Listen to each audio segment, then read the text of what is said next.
وزارت کارهای داخلی دوی در نویه فردوسی با عریضه زن 31 ساله ساکن نویه مذکور مراجعت نموده است که اولهای ماه فوریه سال 2021 در کوچه نعمت قربایف پایتخت نزد بنای سیرک دولتی مرد 44 ساله ساکن جماعت دیهات رسیه نویه رودکی که پیش با ماده 247 قسم 2 کودکس جنایتی جمهوری تاجیکستان صادر شده است با روی فریب به باوریش درآمده از او 140,000 سومانی گرفته تا حال مبلغش را برنگردانیده است. از روی حادثه مذکور تفتیشات ادامه دارد.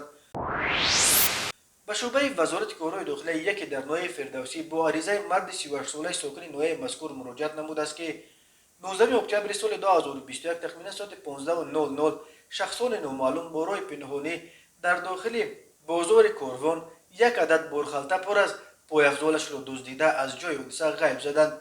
ضرر رسانیده شده 7,000 سومانی را تشکیل می‌دهد. هنگام گذرانیدن چاره‌بینی‌های اپراتیوی جستجویی از جانب کارمندان میلیسیا مرد 30 ساله ساکن امین نویه با گمان صادر نمودن جنایت دزدی دستگیر کرده شد. اینچنین ضمن برگزار نمودن چاره‌بینی‌های اپراتیوی جستجویی از جانب کارمندان میلیسیا مرد 28 ساله ساکن جماعت دیهات قد آب شهر راغون همچون گمانبر در صادر نمودن جنایت دزدی دستگیر گردید.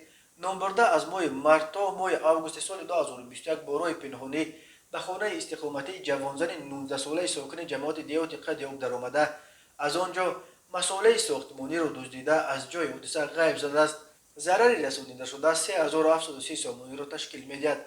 از روی این حادثه تفتیشات ادامه دارد.